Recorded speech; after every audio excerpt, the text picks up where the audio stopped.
로마서 12장 2절 말씀을 함께 보도록 하겠습니다. 로마서 12장 2절 말씀입니다. 로마서 12장 2절의 말씀, 우리 다 함께 한 목소리로 합독하겠습니다. 합독합니다. 너희는 이 세대를 본받지 말고 오직 마음을 새롭게 함으로 변화를 받아 하나님의 선하시고 기뻐하시고 온전하신 뜻이 무엇인지 분별하도록 하라. 아멘. 어제 저녁 때 저희 가족이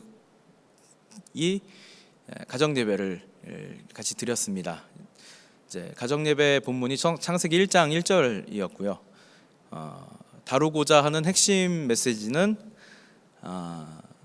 세상 사람들이 하나님의 창조, 하나님의 존재와 하나님의 창조하심을 부정하고 있는데, 그러나 우리는 더욱더 하나님의 창조하심, 하나님의 계심을 믿어야 한다. 그것이 오늘날 우리가 살아가는 이 시대를 살아가는 참된 믿음의 모습일 것이다 하는 내용이었습니다. 그래서 한 2시간 정도 걸렸던 것 같아요. 사실 다루는 내용 자체는 저희가 이제 아주 심플하고 아주 기본적인 내용이긴 했는데, 항상 제가 예배 시간에 저희 아내 얘기를 하면 제가 집에 가서 꼭 한 소리씩 듣거든요. 근데 저희 아내가 호기심이 많습니다. 그래서 성경을 한 절 읽었는데 질문이 한 15개 정도가 나왔어요. 그래서 그 질문들에 대해서 계속 이렇게 대화를 하다 보니까 거의 12시 가까이 시간이 됐더라고요. 그래서 이제 한참 얘기를 하다 갑자기 저한테 그러는 거예요. 이게 예배가 맞냐? 이러는 거예요. 그래서 생각해 보니까 앞부분에 이제 예배로서 우리가 해야 될 내용을 다 하긴 했는데 안 끝나고, 기도하고 끝냈어야 됐는데 안 끝나고 계속 막 질문 받고 뭐 대답하고 이러다 보니까, 그래서 우리 가정의 예배 모습이 어떻게 하다 보니까 이렇게 됐다, 이렇게 얘기를 하면서 같이 기도하자 그러고 이제 손잡고 기도하고 마무리를 했습니다. 기도하고 이제 시간도 12시가 다 됐고 자려고 준비를 하면서 휴대전화를 이렇게 봤는데 저희 아내 직장 상사분께서 전화를 저한테 하셨더라고요. 그래서 이게 저한테 연락이 올 리가 없고 나한테 연락 왔다 이러면서 한번 확인해봐 그랬더니 전화가 막 난리가 났다고 막 그러면서 TV를 빨리 켜보라 그러더라고요. 어제 일찍 주무신 분들은 아마 잘 모르실 수도 있는데 아침에 일어났더니 뭐 엄청난 일들이 막 일어났었잖아요. 근데 정말 서운했던 건 뭐냐면 저희 아내한테는 막 부산에 우리 처가에 계신 우리 장모님도 전화하시고 뭐 우리 처의 외할아버지도 막 전화하셔가지고 뭐 통화는 어차피 저희 예배 중이라서 안 되긴 했지만 부재중 전화도 엄청 많이 찍혀 있었는데 저한테는 전화 딱 그 한 통화, 저희 아내 찾는 그 한 통화 전화. 우리 부모님 얼굴이 막 떠오르면서 아들을 둔 집은 원래 이런가 보다 이런 생각을 좀 했었습니다. 어쨌든 어제 그 수많은 질문 중에 저희 아내가 하나 했던 것이 뭐였냐면, 이제 앞으로 우리 시대가 점점 더 혼란해질 것이다 그런 이야기를 하더라고요. 그래서 제가 전제 자체가 틀렸다 그랬습니다. 원래 시절은 혼란했었고 앞으로도 계속 변하지 않고 혼란한 것이다. 점점 더 혼란해지는 것이 아니다. 이렇게 이야기를 했습니다. 물론 이제 저희는 점점 더 혼란해진다고 느낄 겁니다. 저희한테는 명확한 기준이 있기 때문에 점점 더 혼란해진다고 느낄 거예요. 지금 세상은 혼란해지는 것에 대해서 느끼지 못할 겁니다. 마치 개구리를 냄비에다 넣고 찬물을 부어 가지고 거기다 불을 이제 살짝 켜놓으면 자기가 언제 익어 죽는지 모르는 채 그렇게 그 안에서 서서히 익는 것처럼 세상은 점점 변화해 가지만 사람들이 자극에 계속해서 무뎌지고 있기 때문에 변했다는 걸 잘 느끼지 못한다는 거죠. 그러나 분명한 것은요, 지금으로부터 한 50년 전, 또 지금으로부터 100년 전을 생각하면 오늘날 시대가 굉장히 많이 바뀌기는 했습니다. 오늘 저는 이제 상대주의 시대 속에서 절대적 진리를 외치다라는 제목으로 우리 함께 이 로마서 12장의 말씀을 묵상해 보려고 합니다. 21세기 기술의 발전은요, 우리 일상을 혁신적으로 바꿔왔습니다. 저한테 가장 충격적이었던 사건은 2016년에 있었습니다. 그때 이제 구글 딥마인드 챌린지라고 하는 이름으로, 이렇게 이야기하면 잘 기억이 안 나실 수도 있는데 알파고 하면 아마 다 아실 겁니다. 그래서 사람과 AI가 바둑 대결을 하는 그런 일이 있었죠. 사실은 한 판밖에 못 이겼습니다. 사람은 한 판밖에 못 이겼는데 그 한 판이 인공지능을 상대로 인간이 거둔 유일한 승리입니다. 그리고 이제 더 이상 사람은 AI를 이길 수 없다라고 결론이 나버렸어요. 그러니까 지금 바둑 기사들은요, AI에게 바둑을 배우고 있습니다. 양상이 크게 바뀌어 버렸다는 거죠. 그리고 또 세계를 강타한 전염병 문제도 있었습니다. 인공지능 기술이 발전하면서 우리가 점점 더 우리의 삶이 변화되어 왔다. 그리고 또 이 전염병 사태 이후에 갑작스럽게 급격하게 우리 삶이 많이 바뀌어 왔다. 이것을 우리가 실감하게 되었습니다. 사실은 이렇게 실감하기는 쉽지 않아요. 왜냐하면 서서히 이 기술은 도입되고 그것에 우리는 천천히 적응하기 때문에 세상이 갑자기 막 바뀌었다 이런 느낌 받기가 쉽지 않은데, 이 AI 기술과 그다음에 또 전염병 사태는 우리가 크게 많이 바뀌었구나라고 하는 것을 느낄 수 있도록 해주었습니다. 변화가 생기면 사람들은 질문을 던지게 됩니다. 수많은 질문들이 있었습니다. 그리고 과거에는 교회가 그 질문에 답을 해왔습니다. 사람들은 교회가 내는 답에 귀를 기울여 왔었습니다. 그러나 오늘날 교회는 현대 사회가 직면한 여러 가지 문제들에 대해서 명확하고 구체적인 답을 내놓지 못하고 있는 현실입니다. 물론 노력하고 있습니다. 진단하려고 하고 해답을 내보려고 하고 세상을 향하여 메시지를 전하려고 하고 있습니다만, 세상은 그 답을 별로 중요하게 여기지 않는 것 같습니다. 이러한 원인은 제가 여러 가지를 고민해 봤는데, 우리가 결국에는 이 근대로부터 오늘날에 이르기까지 철학의 흐름을 짚어보지 않고는 넘어갈 수가 없다라고 하는 결론에 다다랐습니다. 특별히 서양 철학 얘기가 조금 필요한데요. 오늘날 우리는 동양에서 살고 있음에도 불구하고 이미 서구화된 사회 속에서 살아가고 있습니다. 그래서 제가 특별히 서양 철학 이야기를 할 때는 꼭 이 말씀을 드리는데요. 오늘 아마 제가 수염 이렇게 기르고 한복 입고 이 자리에 올라왔으면 성도님들이 오늘 되게 뭔 일이 있나 보다, 물론 실제로 뭔 일이 있긴 있었습니다만, 그죠? 근데 되게 김가람 목사 오늘 뭔 일이 있나 이렇게 생각하셨을 겁니다. 그러니까 정장 입고 목사가 설교하러 올라오는 건 큰 일이 아닌데요, 그죠? 그러니까 우리가 이미 서구화된 사회를 살고 있다는 아주 대표적인 예가 아닐까, 저는 그렇게 생각을 하는 거죠. 사실 이 서양 철학이라고 하는 것은 과거엔 교회가 모든 답을 내주던 시대에는 그렇게 중요하지 않았습니다. 교회가 성경을 가지고, 사실은 조금 더 정확하게는 성직자들이 내주는 답을 가지고 그냥 사람들이 그걸 믿으면서 그걸 진리로 받아들이면서 살아왔습니다. 거기에 질문하지 않았습니다. 그러나 르네상스라고 하는 14세기부터 일어나기 시작한 문예의 부흥 운동과 그리고 또 종교개혁, 이 두 가지 흐름을 가지고서 근대 철학으로 발전을 하기 시작을 합니다. 이름을 기억하지 않으셔도 좋습니다. 르네 데카르트라고 하는 철학자가 있습니다. 나는 생각한다, 고로 존재한다, 이런 말을 했는데요. 이 사람이 가지고 있는 철학을 한마디로 정확하게 표현하고 있는 말이라고 할 수 있습니다. 뭐냐면 교회의 권위에 도전하는 겁니다. 과거에는 교회가 그냥 이건 이런 거야, 믿으면 천국 가는 거야, 안 믿으면 지옥 가는 거야, 이렇게 말하면 그렇구나 하면서 사람들은 믿었습니다. 그런데 오늘날 우리가 사람들한테 가서 예수님 믿어야 천국 갑니다, 우리 인간은 죄인입니다, 이런 이야기를 하면 내가 왜 죄인이야? 왜를 던지죠. 왜라고 하는 질문을 던집니다. 교회의 권위에 도전하면서 인간 스스로 답을 찾아야 한다라고 하는 사상의 시작이 바로 이 나는 생각한다, 고로 존재한다, 이 말이라고 볼 수 있는 거죠. 이제 인간은 세상을 변화시킬 수 있는 주체가 되었습니다. 사람들이 믿는 믿음은 하나님을 믿는 믿음이 아니라 인간은 할 수 있다라고 하는 믿음으로 옮겨지게 된 것입니다. 20세기 들어서 두 차례의 큰 전쟁이 있었습니다.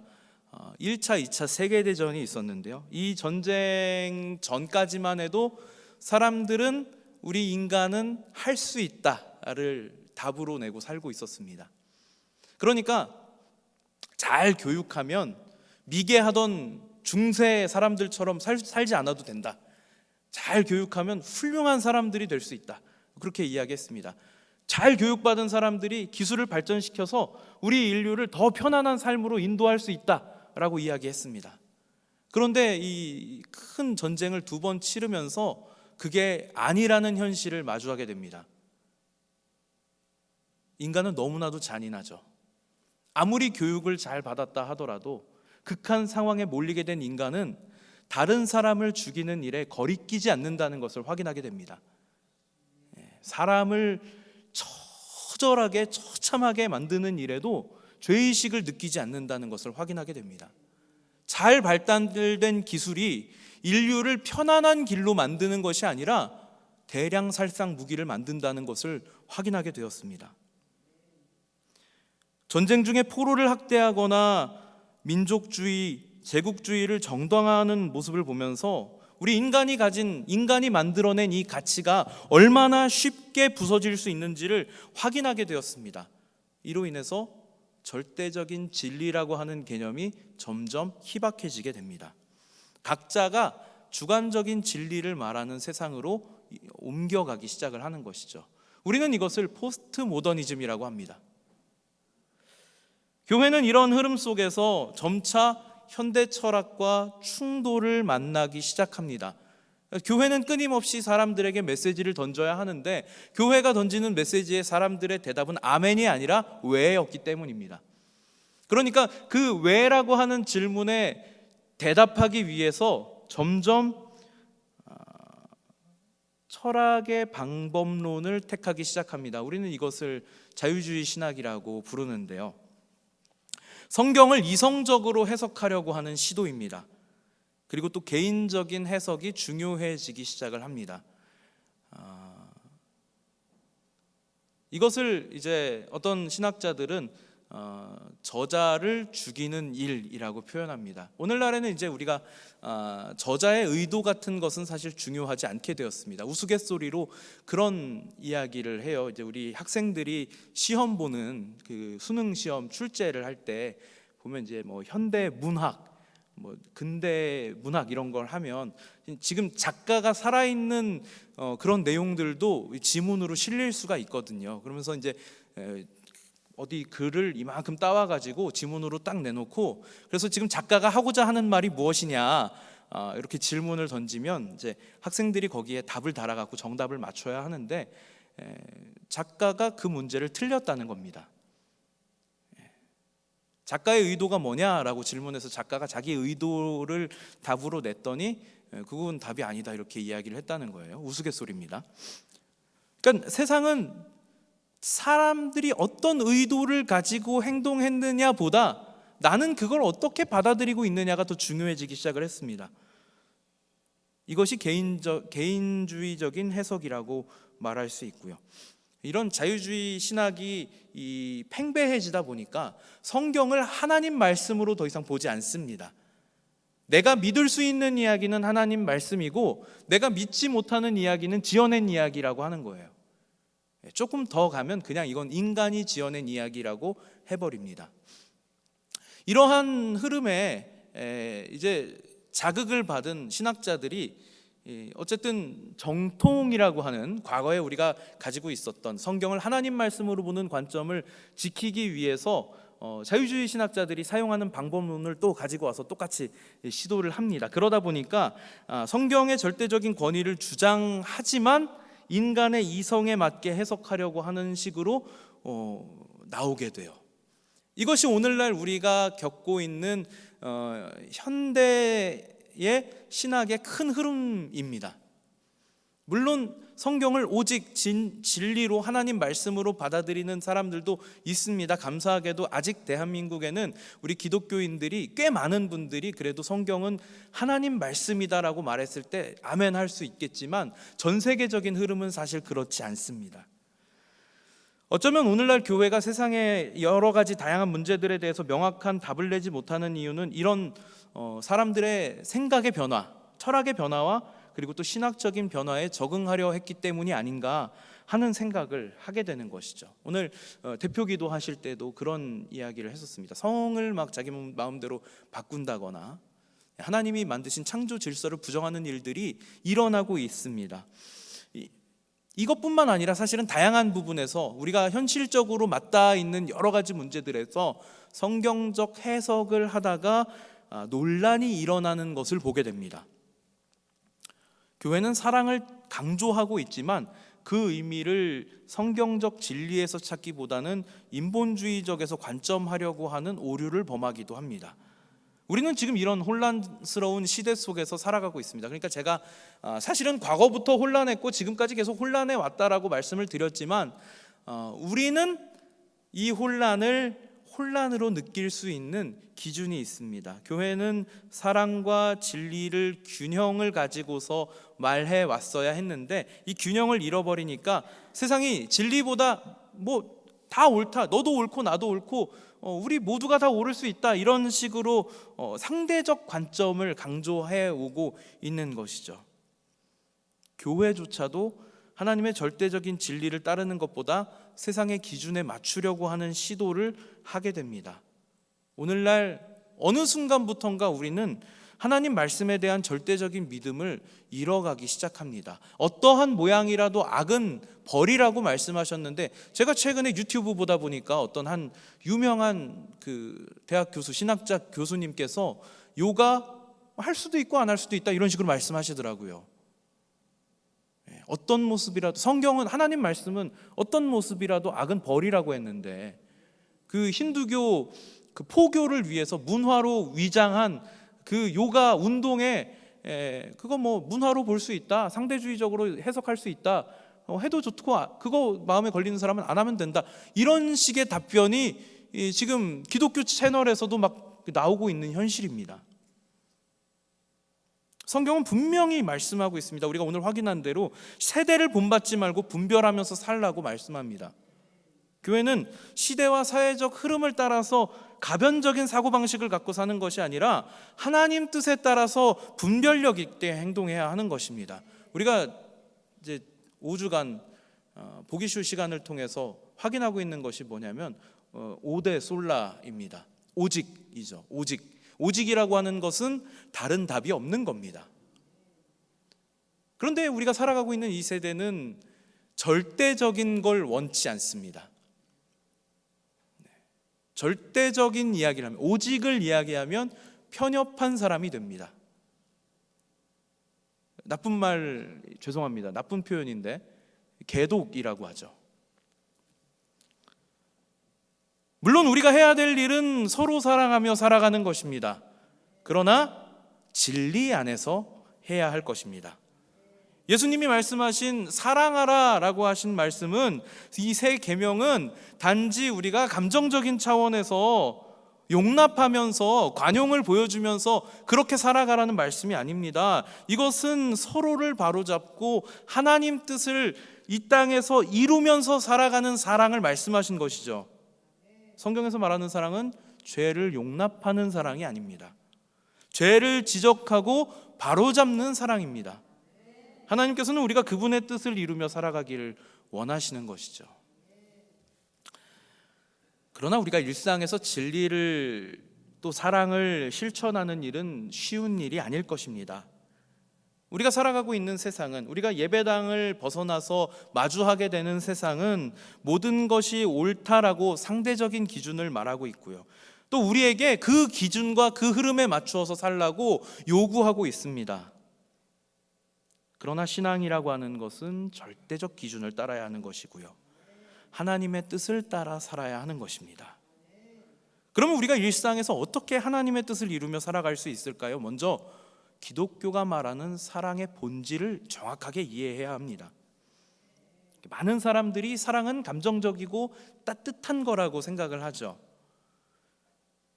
그러나 성경에서 말하는 사랑은 단순하게 감정이 아니라 그저 품어주고 용납하는 것이 아니라 진리 위에서 이루어지는 것이라고 말씀드렸습니다.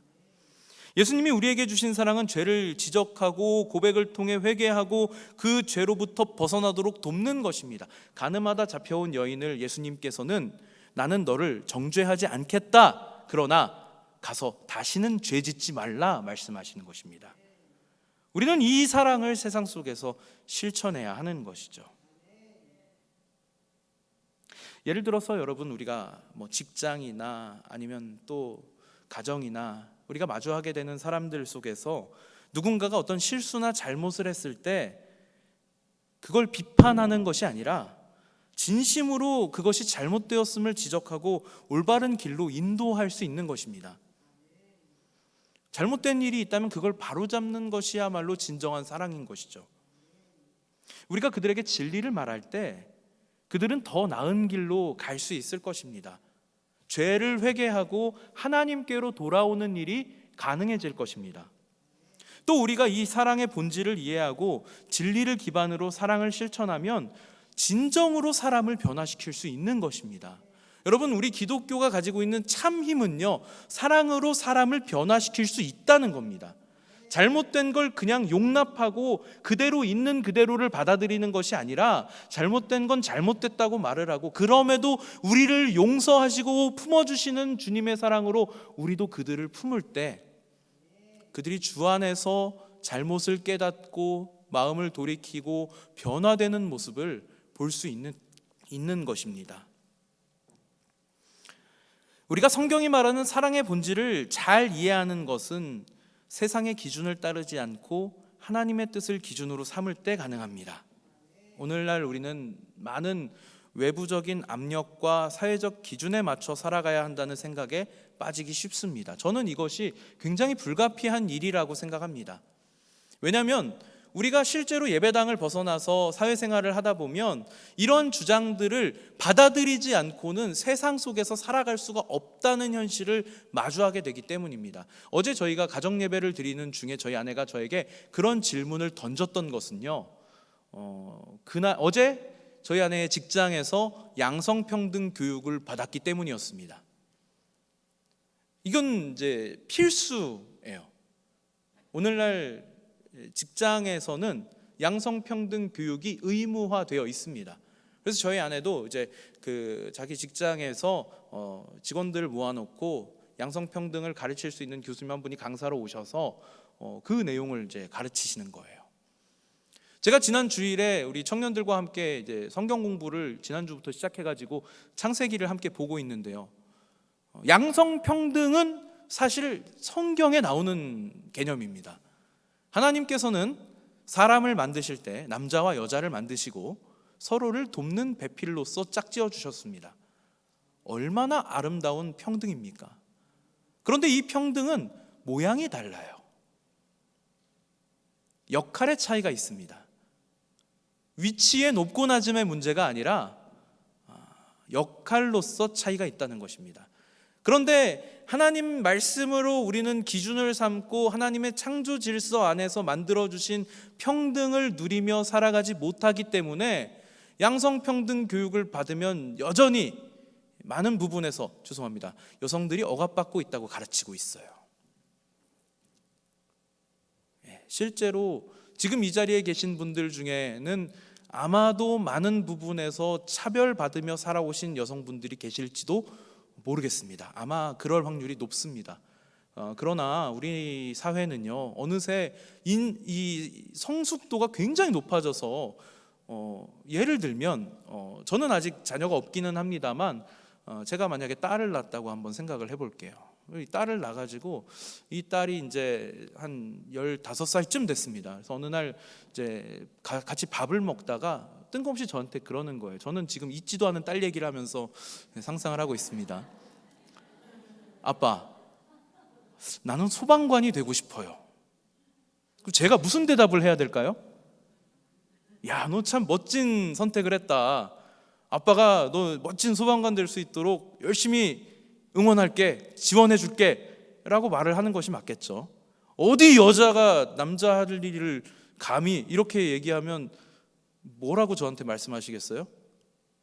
제가 어제 저희 아내한테는 그랬습니다. 미친놈 소리 들을 것 같다 그랬습니다. 이 아이가 한 18살쯤 됐습니다. 있지도 않은 딸 얘기를 하니까 마음대로 질러보겠습니다. 아빠, 나 성적이 좋으니까 나는 서울대 가고 싶어요. 그럼 제가 뭐라고 대답을 해야 될까요? 야, 열심히 해라. 아빠가 너 서울대 갈 수 있도록 계속 기도하면서 지원해 줄게 라고 말을 하는 것이 맞겠죠. 어디 감히 여자가 대학을 가겠다고 정신 차리고 시집 갈 준비나 해 라고 말을 하면 말도 안 되는 소리를 하는 겁니다. 제가 지금 이 얘기를 했을 때 여러분들 속에서 그렇지, 여자는 대학을 가면 안 되지, 이런 생각하시는 분 아무도 안 계실 줄 믿습니다. 우리 사회의 인식과 성숙도가 꽤 많이 올라갔어요. 물론 아직 갈 길이 멉니다. 왜 그러냐면 주님 다시 오시는 그날까지 창조 질서는 깨져 있기 때문에 남자와 여자의 관계가 사실 동등해질 수 없습니다. 그래서 우리는 주님 오시는 그날까지 교회와 가정 안에서 하나님 말씀을 통해서 주 안에서 창조 질서가 회복되는 모습을 만들어 가야 돼요. 이게 우리에게 주어진 사명입니다. 그러니까 여러분들도 가정에서 또 교회에서 주님께서 다시 오시는 그날까지 우리에게 주신 사명은 창조 질서를 회복하는 일이다. 아담과 하와가 선악과 따먹기 전에 이 둘이 서로 벌거벗었으나 부끄러워하지 않았다. 그러니까 창조 질서 회복되는 게 제가 옷을 벗자는 얘기는 아닙니다. 오해를 하시면 안 되고요.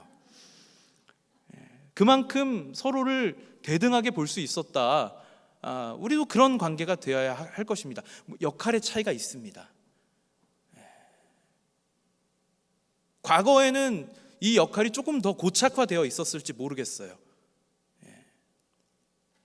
과거에는 그럴 수밖에 없었지만 지금은 이제 기술이 발달하면서 이제는 이 역할조차도 많은 부분에서 벽이 허물어지고 있습니다. 그러나 여전히 안 되는 것은 제가 임신을 하는 것은 불가능할 것 같습니다. 배는 이만큼 나와 있어도 저는 안 됩니다. 이건 하나님께서 정하신 질서이기 때문에 제가 깰 수는 없습니다. 그러나 예를 들면 저희 아내는 아이를 낳고서도 직장 생활을 할 수 있습니다. 사실 저의 소망입니다. 제가 가사를 하고 제가 독방 육아를 하고 싶습니다. 전 집에 있는 게 너무 좋거든요. 이런 관계 안에서 우리는 창조 질서가 회복되는 모습을 확인할 수 있습니다. 남자와 여자는 동등하게 살 수 있는 것입니다. 제가 한 가지 예를 전해드렸지만 사실은 우리가 지금 깨져 있는 이 창조 질서 안에서 여러 가지 이 사회 문제 속에서 교회가 제시할 수 있는 답은 이런 것입니다. 하나님의 영광이 무엇인가 하는 것을 고민하며 살아야 할 것입니다. 소비 문화나 물질적 성공을 추구하는 사회적 흐름에 흔들리지 않는 것이 중요합니다. 하나님께서 주신 소중한 자원을 활용해서 어떻게 살아갈 것인가 고민해야 합니다. 우리가 돈을 벌고 사용하는 방식, 시간을 보내는 방법, 우리가 선택하는 직업이나 인간관계까지도 모든 것을 다 하나님 뜻을 따라서 사는 것으로 선택해야 할 것입니다. 이것이 진리와 사랑을 바탕으로 한 선택이 되어야 할 것이고 이것이 하나님의 영광을 위해 사는 방향으로 가는 것이죠. 사랑의 본질이 하나님 뜻에 있다는 것을 이해했다면 이제는 우리는 우리 일상에서 만나는 사람들, 특히 가족이나 친구나 동료들과의 관계 속에서 이 진리와 사랑을 실천할 수 있게 됩니다. 사랑이 그 사람의 잘못을 그냥 덮어두고 넘어가는 것이 아니라 그 사람이 진리 안에서 성장할 수 있도록 돕는 것이라는 말씀이죠. 혹시 우리 안에서도, 우리 가족들 안에서도, 우리 친구들 안에서도 잘못된 생각이나 행동을 하는 이가 있다면 진리를 전할 필요가 있습니다. 그리고 그 진리가 사랑 안에서 전해져야 하는 것입니다. 그들의 마음을 열고 또 그들이 이해할 수 있도록 우리가 그들을 이해하고 존중하는 태도가 필요합니다. 고백과 회복이 이루어질 수 있도록, 그들이 하나님께로 가까이 나올 수 있도록, 마음을, 세상을 향하여 나아가고 있는 마음을 돌이켜서 하나님께로 돌아올 수 있도록 어쩌면 우리가 오랜 기간 동안 기도하며 도와줄 필요가 있습니다. 그것이 사랑의 모습입니다. 그리고 또 우리는 우리가 부족하다는 것을, 우리가 연약하다는 것을 인정해야 합니다. 이것을 인정함으로써 하나님 앞에서 겸손하게 성장하는 삶을 살아야 합니다. 우리 자신이 성장하는 과정 속에서 다른 사람들에게 긍정적인 영향을 미칠 수 있습니다. 야, 네가 그런 말 하는 걸 보니까 하나님 살아계신가 보다. 야, 너 그렇게 사는 모습을 보니까 야, 내가 너 하나님 살아계신 게 믿어진다. 야, 하는 이야기를 듣는 것을 인생의 목표로 삼으시면 얼마나 좋겠습니까? 우리는 진리 안에서 성장하고 그 성장의 열매를 다른 사람들과 나눌 수 있어야 합니다. 오늘날 교회가 세상의 흐름에 휘말리지 않고 하나님의 말씀과 사랑을 전하는 것이 무엇보다 중요하다는 것을 우리가 오늘 확인했습니다. 세상의 모든 것이 옳다는 상대적 관점이 아무리 팽배한 속에서도, 진리의 의미가 아무리 희석되려고 할 때에도 우리는 하나님 앞에서, 하나님 말씀 앞에서 벗어나지 않는 절대적인 진리 위에 서 있는 모습으로 서 있어야 할 것입니다. 이 진리와 사랑이라고 하는 것은 분리될 수 없습니다. 진리를 떠난 사랑은 쉽게 왜곡됩니다. 사랑이 없는 진리는 경직될 수밖에 없습니다. 교회는 이 두 가지를 균형 있게 실천하며 세상을 향해서 담대히 하나님의 뜻을 전해야 할 것입니다. 우리 매일의 삶 속에서 상대주의 시대 속에서 절대적 진리를 외친다 라고 하는 사명을 가슴에 새기며 살아야 할 것입니다. 작은 실천 하나하나가 우리 신앙을 증명하는 일이 될 것이며 그것이 세상을 변화시키는 시작이 될 것입니다. 진리와 사랑이 하나 되는 삶, 그것이 바로 우리가 추구해야 할 신앙의 길입니다. 세상이 아무리 다른 말들을 하여도 우리의 마음은, 우리의 중심은 하나님 말씀 앞에 단단히 서서 그 말씀을 따라 하나님 뜻을 이루며 절대적 진리를 외치는 삶을 살아가시기를 간절히 소망합니다.